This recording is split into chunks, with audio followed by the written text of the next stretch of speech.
Hello everyone, आज date है 8 सितंबर 2022 और द हिंदू न्यूज एनालिसिस में आपका स्वागत है। इस वीडियो में हम द हिंदू की इंपॉर्टेंट न्यूज को एग्जाम के पॉइंट ऑफ व्यू से डिस्कस करेंगे। नीचे डिस्क्रिप्शन बॉक्स में Telegram channel Volcano IAS Academy का लिंक दिया हुआ है। आप Telegram channel Volcano IAS Academy के साथ में जुड़ सकते हैं। वहां पर हर exam means UPSC, state PCS and other exams के पॉइंट ऑफ व्यू से काफी इंपॉर्टेंट इन्फॉर्मेशन आप सभी के साथ में शेयर की जाती है। तो चलो स्टार्ट करते हैं। वीडियो को स्टार्ट करेंगे एक ज्योग्राफिकल मैप क्वेश्चन के साथ में। और आज आपका क्वेश्चन ये है कि मिसिसिपी रिवर को आपको मैप में व्यू करना है। फिर इससे रिलेटेड हर इंपॉर्टेंट फैक्ट्स को एंड इंफॉर्मेशन को कमेंट बॉक्स में टाइप करना है।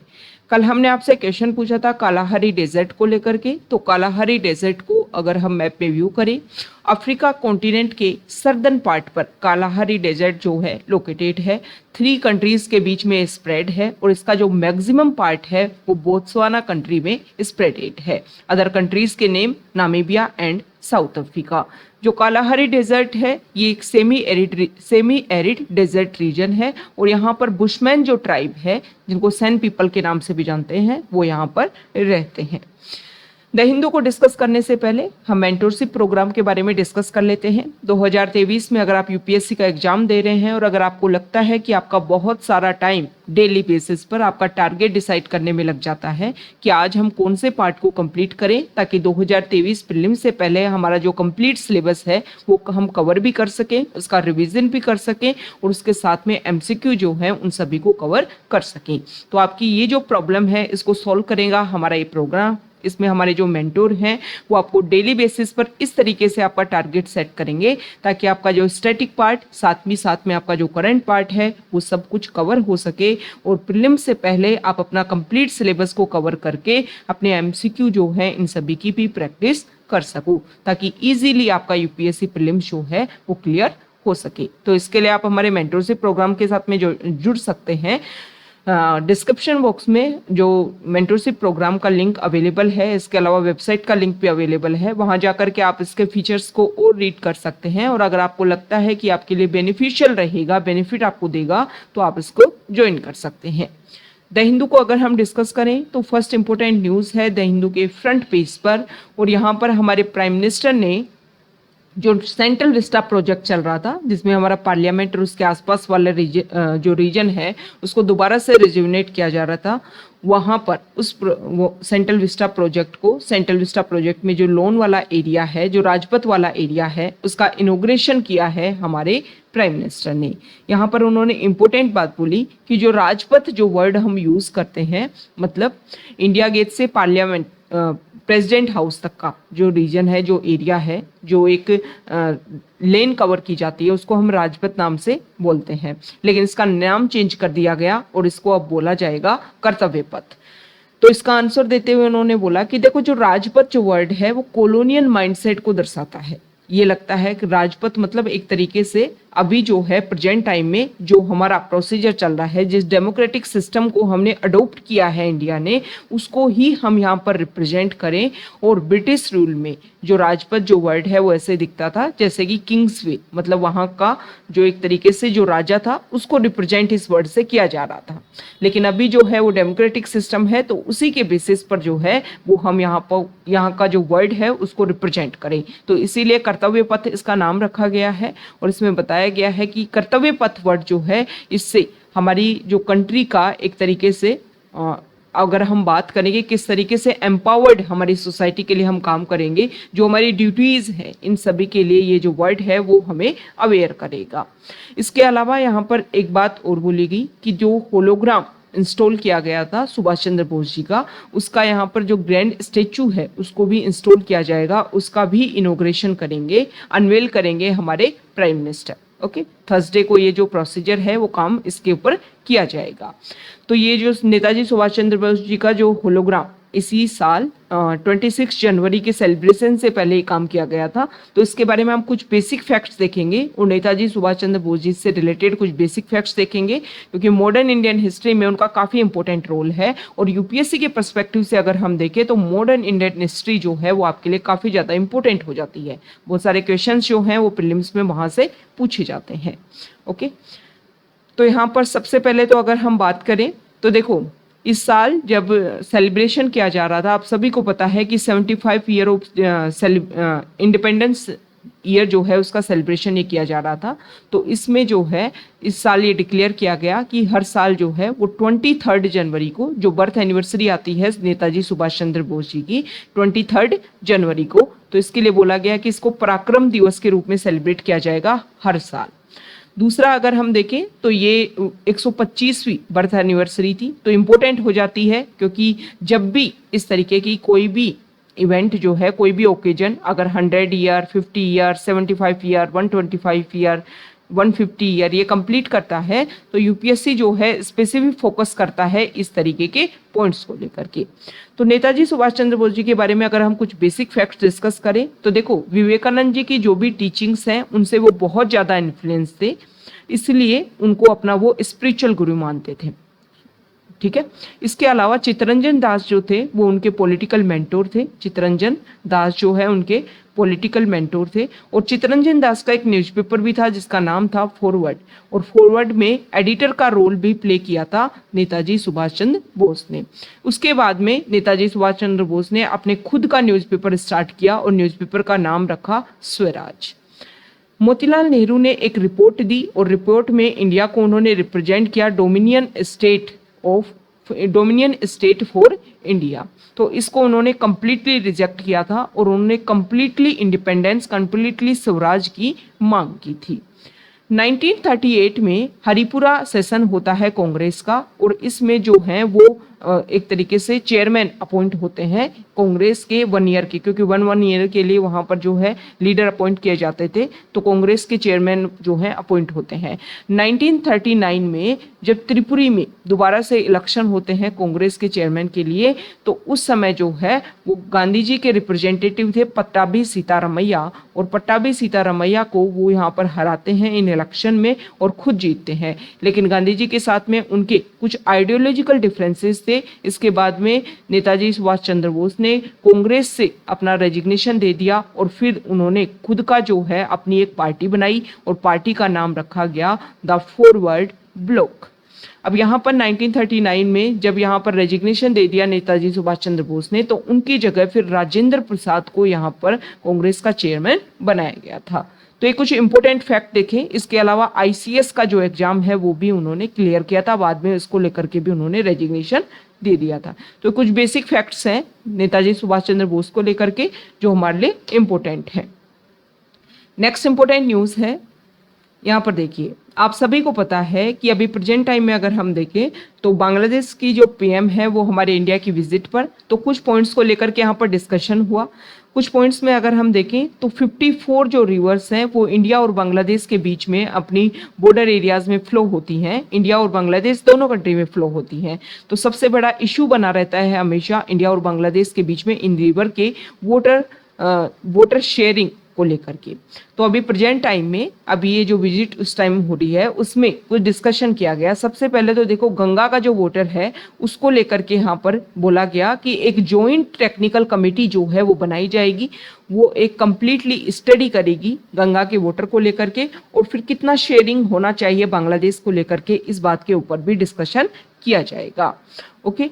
अब यहाँ पर अगर हम बात करें तो देखो, गंगा वाटर शेयरिंग ट्रीटी जो है, वाटर शेयरिंग ट्रीटी 1996 में ये इम्प्लीमेंट हुई थी, और इसमें बोला गया था कि 30 ईयर्स तक इसके जो प्रोविजन है वो इम्प्लीमेंट रहेंगे, और 30 ईयर के बाद में जो है इसको दोबारा से रिव्यू किया जा सकता है। तो 2026 तक जो है वो ये सेम प्रोसीजर इम्प्लीमेंटेड रहेगा, फिर इसको रिव्यू किया जा सकता है और टाइम के साथ में रिन्यू भी किया जा सकता है। दूसरा, यहाँ पर कुछ अदर रिवर जैसे कि फेनी रिवर अगर हम बात करें तो त्रिपुरा में इरिगेशन जैसे कुछ इशू जो है वो देखने को मिल रहे हैं, तो उन्हीं का एक सॉल्यूशन देने के लिए फेनी रिवर को लेकर के भी यहाँ पर डिस्कशन हुआ है। फेनी रिवर का ओरिजिन जो है वो सदर्न त्रिपुरा से होता है, और एक त्रिपुरा और बांग्लादेश में फ्लो करती है, लास्ट में बे ऑफ बंगाल में अपने आप को मर्ज करती है। फेनी रिवर पर मैत्री सेतु जो है वो ब्रिज बनाया गया है जो त्रिपुरा और बांग्लादेश दोनों को आपस में कनेक्ट करता है। मैत्री सेतु नाम से ही हमें दिख रहा है कि दोनों कंट्रीज के बीच में जो रिलेशन है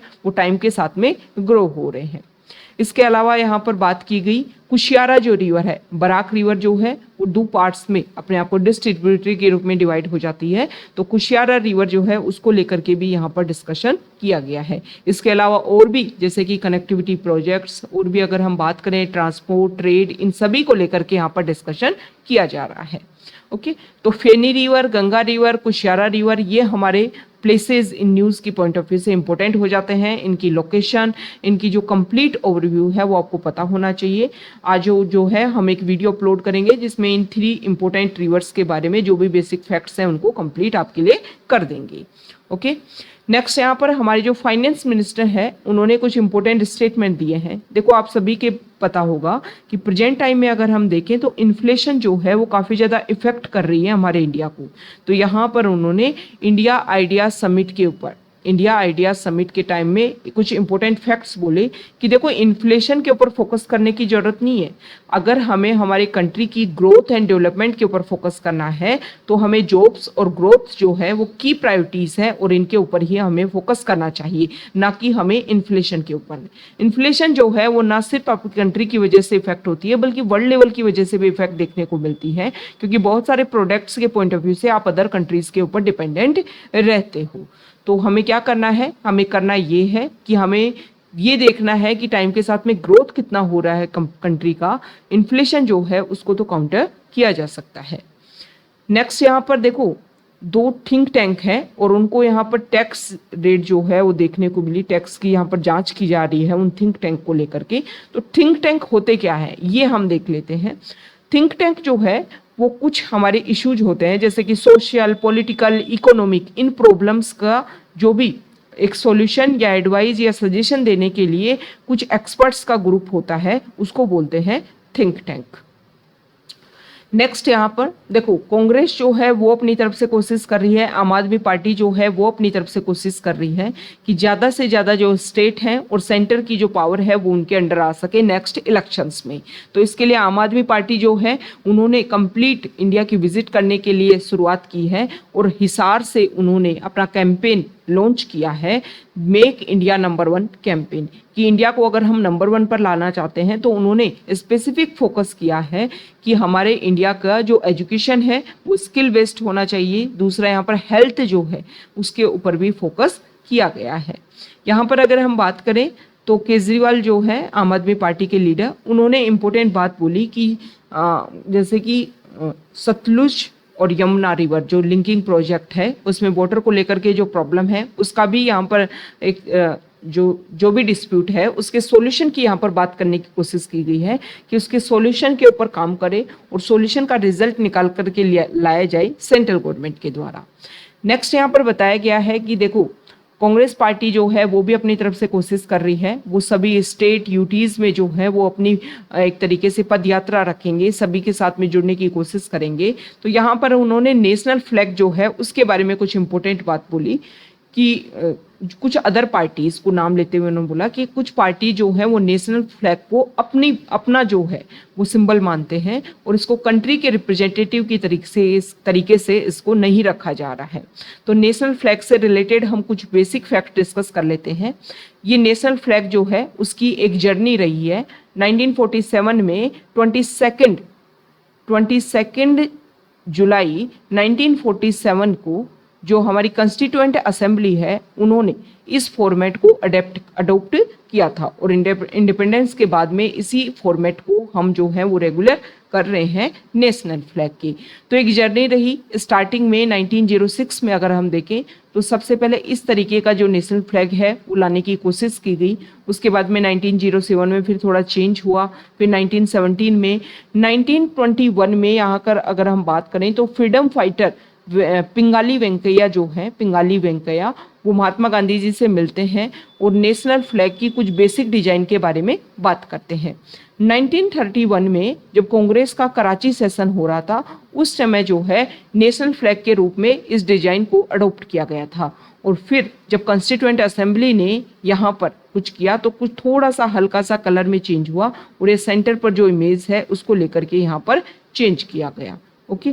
तो इस तरीके से ये जो हमारी नेशनल फ्लैग की जो जर्नी रही है, अभी प्रेजेंट टाइम में नेशनल फ्लैग वैसे भी न्यूज़ में था कि हर घर तिरंगा कैंपेन जो है वो लॉन्च किया गया था हमारी गवर्नमेंट के द्वारा, जिसमें डिसीजन लिया गया था कि national flag code of India 2002 है, उसमें कुछ चेंज किए गए थे कि अभी क्या होता है कि सनराइज और सनसेट के बीच में ही जो नेशनल फ्लैग है उसको होस्ट किया जा सकता है। लेकिन उसमें जब हर घर तिरंगा कैंपेन जो था उसमें नाइट में भी होस्ट किया जा सकता है, जो नेशनल फ्लैग जो है वो रात में भी जो है वो लहरा सकता था और उसको इंस्टॉल करना था आपकी बिल्डिंग्स के ऊपर, आपके हाउसेस के ऊपर।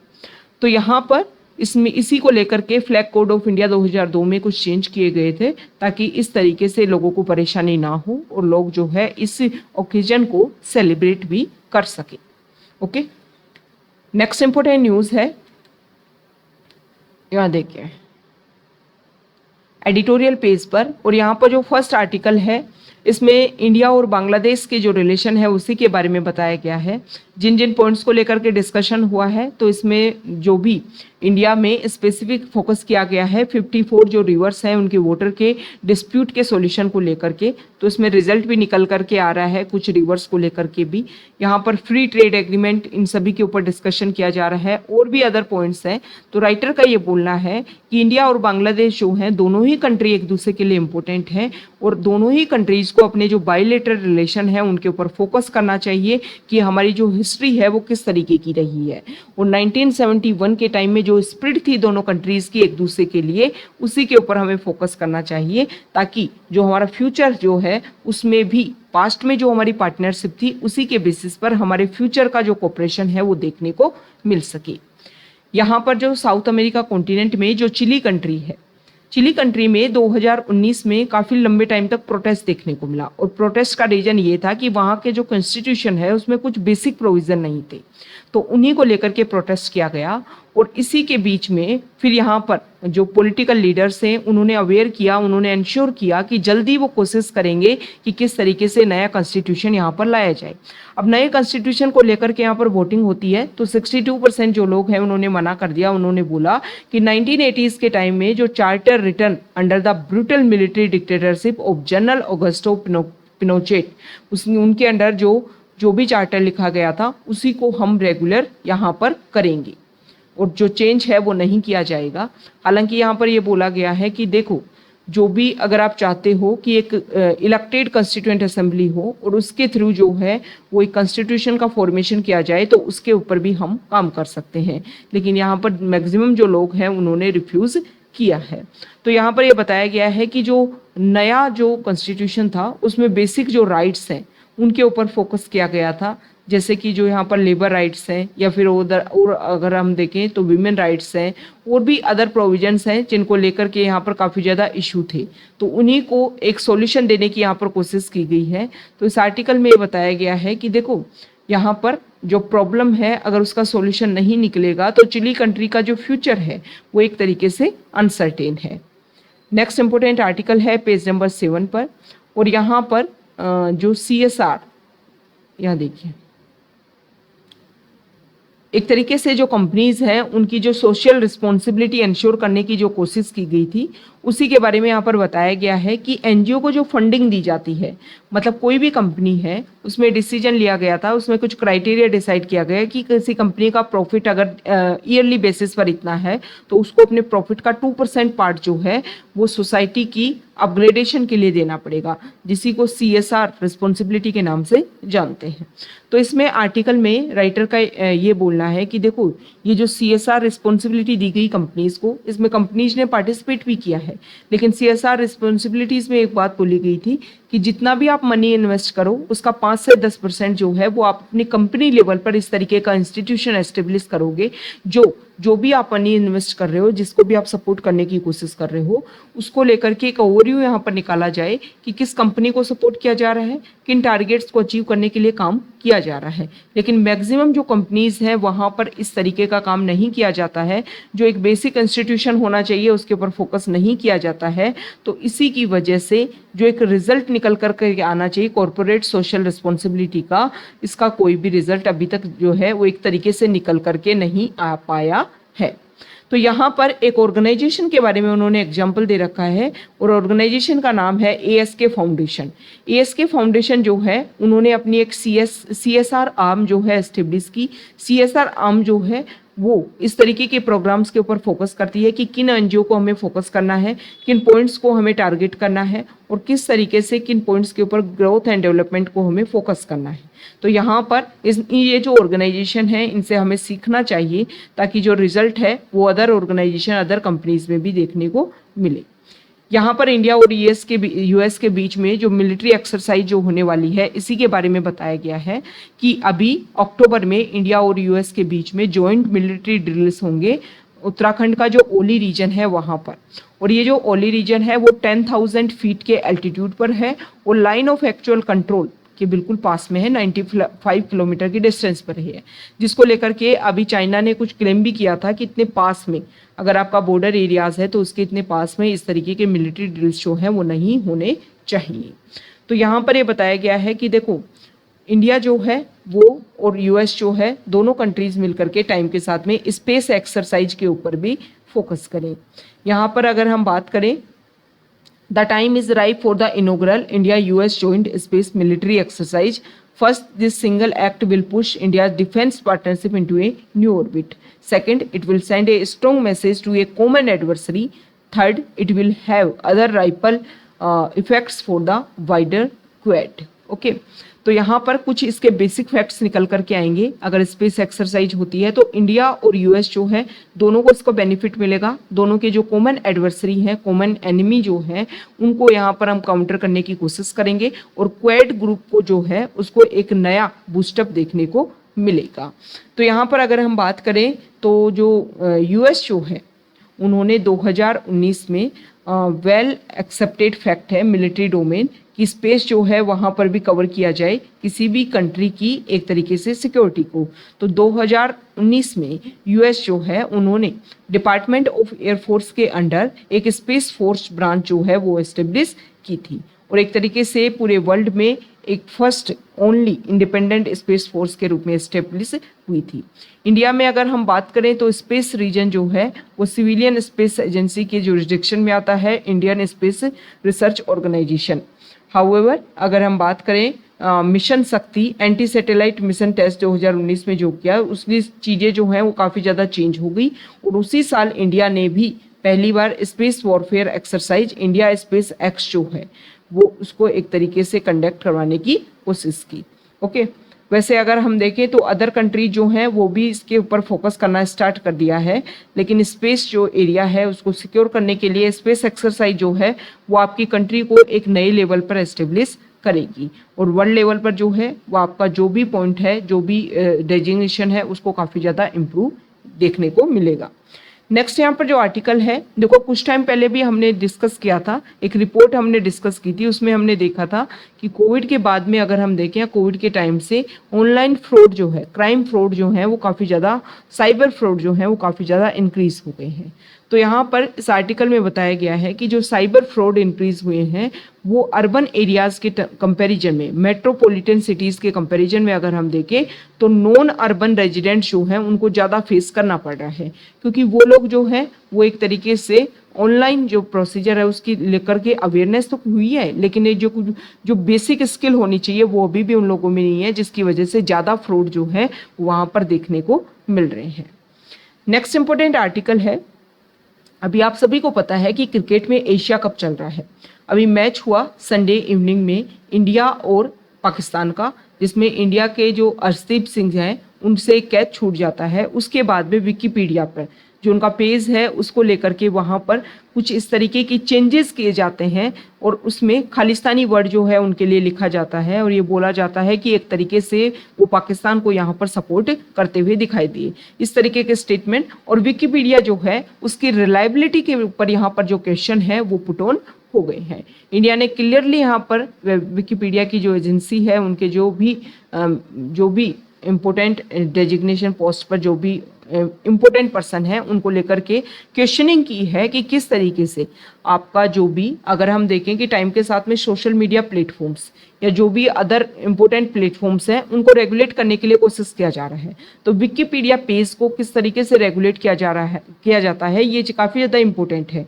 क्योंकि बहुत बार जो है विकिपीडिया पेज जो है उसको टाइम टू टाइम अपडेट किया जा सकता है। जो भी इसको यूज़ करते हैं यूजर्स जो हैं वो इसको अपडेट कर सकते हैं। तो विकिपीडिया की जो एक पॉलिसी है या उसका जो एक प्रोसीजर है उसके ऊपर यहाँ पर क्वेश्चनिंग की गई है कि इस तरीके से कुछ रूल्स एंड रेगुलेशन होने चाहिए, तभी जाकर के विकिपीडिया के पेज को अपडेट जो है वो किया जा सकता है। यहाँ पर अगर हम देखें तो जो पैकेज्ड फूड है, department of consumer affairs legal metrology division, उन्होंने नोटिफाइड किया है कि देखो अभी क्या होता है कि जो भी प्रोडक्ट्स होते हैं उन प्रोडक्ट्स के ऊपर फ्रंट पेज पर जो है वो उस प्रोडक्ट का नाम लिखा होता है और पीछे की साइड जो है वो कम्प्लीटली जो है वो स्मॉल लेटर्स में एक कम्प्लीटली डाटा लिखा होता है कि अच्छा इसमें इतनी प्रोटीन है, इतना फैट है, इतना कोलेस्ट्रॉल है और भी अदर जो न्यूट्रिएंट्स है वो किस लेवल तक की हैं, ये सारी बात लिखी जाती हैं। तो अभी जो है वो नई चेंज किए गए हैं कि जो पैकेज्ड जो कमोडिटीज़ हैं उसमें, उस पैकेज्ड कमोडिटीज़ में जो की इंग्रेडिएंट्स कौन कौन से हैं उनके बारे में फ्रंट पेज पर लिखा जाएगा प्रोडक्ट के नाम के साथ में। ये चीज़ें जो है वो इसलिए की जा रही हैं कि जो भी हमारे कंज्यूमर्स हैं उनमें एक अवेयरनेस क्रिएट हो, उनको पता चले कि वो जो कंज्यूम कर रहे हैं वो किस चीज़ से बनी हुई है, उसको लेकर के एक अवेयरनेस जब क्रिएट होगी तो इस तरीके की हम देख रहे हैं कि बहुत सारे जो इशू हैं वो पैकेज्ड फूड, पैकेज्ड प्रोडक्ट्स की वजह से काफ़ी ज़्यादा बढ़ते जा रहे हैं। तो उनको हम क्या कर सकते हैं, स्लो डाउन कर सकते हैं अगर ये अवेयरनेस क्रिएट होती है तो। नेक्स्ट इंपॉर्टेंट आर्टिकल है पेज नंबर 10 पर, और यहाँ पर हमारे जो यहाँ देखिए, union cabinet on Wednesday approved the PM school for rising India PM Shri. Okay, हमारी नेशनल एजुकेशन पॉलिसी 2022 के इम्प्लीमेंटेशन के लिए पूरे इंडिया में जो मॉडल स्कूल्स हैं उनको यहाँ पर लिया जाएगा और उन स्कूल्स में ये जो प्रोजेक्ट है उसको लॉन्च किया जाएगा। ये जो स्कीम है वो सेंट्रली स्पॉन्सर्ड स्कीम रहेगी। इसमें टोटल खर्चा 27,000 लगभग 27,000 करोड़ रुपए का खर्चा आएगा और इसमें 2022-23 से 2026-27 के बीच में 5 साल के बीच में सेंटर का शेयर जो है वो इतना रहेगा। पूरे इंडिया में 14,500 जो स्कूल्स हैं उनके ट्रांसफॉर्मिंग के लिए काम किया जाएगा। तो यहाँ पर ये डिक्लेयर किया गया है कि अगर कोई भी स्टेट नेशनल एजुकेशन पॉलिसी को इम्प्लीमेंट करता है तो उसी के बेसिस पर ये सारी जो एक्टिविटीज़ हैं वो यहाँ पर की जाएंगी। और इसका बेसिक रीजन ये है कि अभी कुछ स्टेट्स ने प्रोटेस्ट किया था नेशनल एजुकेशन पॉलिसी को लेकर के, तो यहाँ पर वो जो स्टेट्स हैं वो साथ आ सकें सेंट्रल गवर्नमेंट के साथ में, इसी को लेकर के काम किया गया है। क्योंकि एजुकेशन जो है वो एक स्टेट सब्जेक्ट है और इसी को लेकर के स्टेट्स ने यहाँ पर अपोज किया कि स्टेट्स के जो भी क्राइटेरिया हैं, जो भी इम्पोर्टेंट पॉइंट्स हैं, उन सभी के ऊपर सेंट्रल अपनी पावर निकालने की कोशिश कर रहा है। इसमें जो स्कूल है उनको 2 करोड़ रुपए मिलेंगे। मनी जो है वो डायरेक्ट बेनिफिट ट्रांसफर के थ्रू स्कूल के अकाउंट में आएगा। प्रिंसिपल और लोकल कमेटी जो है उसको फ्लेक्सिबिलिटी दी जाएगी कि टोटल फंड का 40% जो है वो अपनी फ्लेक्सिबिलिटी के अकॉर्डिंग जो है वो यूज़ कर सकते हैं। पीएम श्री स्कीम जो है वो स्कूल क्वालिटी असेसमेंट फ्रेमवर्क जो है वो प्रोवाइड करवाएगा, जिसमें स्कूल की जो परफॉर्मेंस है उसमें कितने स्कूल्स का स्टूडेंट्स का हर साल एडमिशन हो रहा है, कितने कम या इंक्रीज हो रहे हैं, किन किन पॉइंट्स के ऊपर स्कूल अच्छा परफॉर्मेंस कर रही है, ये जो फ्रेमवर्क है वो भी डेवलप किया जाएगा ताकि स्कूल जो है वो अपने आप को मोटिवेट रख सके। नेक्स्ट यहाँ पर हिजाब को लेकर के सुप्रीम कोर्ट में क्वेश्चनिंग की गई थी कि अभी कर्नाटका में बैन किया गया जो है, तो इस पिटीशन में जो पिटिशनर जो है उनके जो भी एडवोकेट हैं उन्होंने कुछ यहाँ पर इंपॉर्टेंट बात रखी। देखो, पॉजिटिव सेकुलरिज्म जो है वो इंडिया के लिए ज़रूरी है, हालांकि नेगेटिव सेकुलरिज्म जो है वो इंडिया में नहीं होना चाहिए जैसे कि फ्रांस में है। तो यहाँ पर बोला गया कि हमारे इंडिया में डाइवर्सिटी है और हर रिलीजन के कुछ इंपॉर्टेंट चीज़ें हैं, कुछ इंपॉर्टेंट ट्रेडिशन है जिनको फॉलो कर सकते हैं, तो इसके लिए हमें अलाउ किया जाना चाहिए। तो उन्होंने बताया कि यहाँ पर कुछ इंपॉर्टेंट बात रखी है कि देखो, अगर आप बात करो कि ड्रेस जो है वो एक फंडामेंटल राइट है, right to dress is a fundamental right, तो राइट टू अनड्रेस जो है वो भी एक फंडामेंटल राइट है। जस्टिस गुप्ता जो है उन्होंने रिमार्क किया है। यहाँ पर कुछ केसेस के बारे में रखा गया है कि अरुणा रॉय जजमेंट जो है उसमें सुप्रीम कोर्ट ने खुद कहा था कि रिलीजन के बेसिस पर जो है वो कोई भी डिस्क्रिमिनेशन नहीं होना चाहिए। यहाँ पर साउथ अफ्रीका के एक जजमेंट के बारे में भी रखा गया है। उसमें भी ये बोला गया है कि रिलीजियस और कल्चरल जो प्रैक्टिसेस हैं एजुकेशन इंस्टीट्यूशन में should treated as a present of diversity, मतलब रिलीजियस लेवल पर जो भी डाइवर्सिटी देखने को मिलती है उनको एक्सेप्ट करना चाहिए। हालांकि जुडिशरी ने यहाँ पर जो साउथ अफ्रीका के केस के बारे में यहाँ पर रिजल्ट की बात की गई तो इंडियन जुडिशरी ने ये बात बोली कि देखो इंडिया जो है वो अलग लेवल पर है, साउथ अफ्रीका अलग लेवल पर है, तो किसी अदर कंट्री के रिमार्क्स को हम हमारे यहाँ पर यूज नहीं कर सकते हैं। लेकिन पॉजिटिव सेक्युलरिज्म के बारे में ये बात बोली गई है कि हाँ किसी भी जो ट्रेडिशन है उसको फॉलो किया जा सकता है।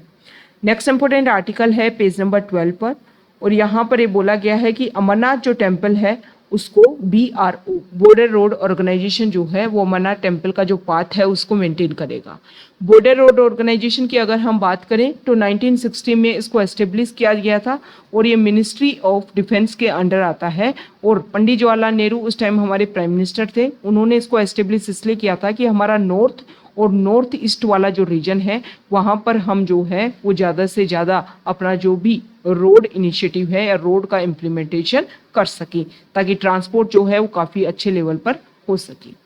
तो ये आज का हमारा द हिंदू न्यूज़पेपर का डिस्कशन था। अगर आप यहाँ तक आए हैं, वीडियो आपको अच्छा लगा है तो प्लीज़ वीडियो को लाइक कीजिए, शेयर कीजिए और चैनल को सब्सक्राइब कीजिए। जो फॉरेन पेज है वहाँ पर सिर्फ इतना बोला गया है कि रशिया के जो भी ऑयल प्रोडक्ट्स हैं उनको लेकर के कैप डिसाइड किया जाएगा यूरोपियन यूनियन और जो भी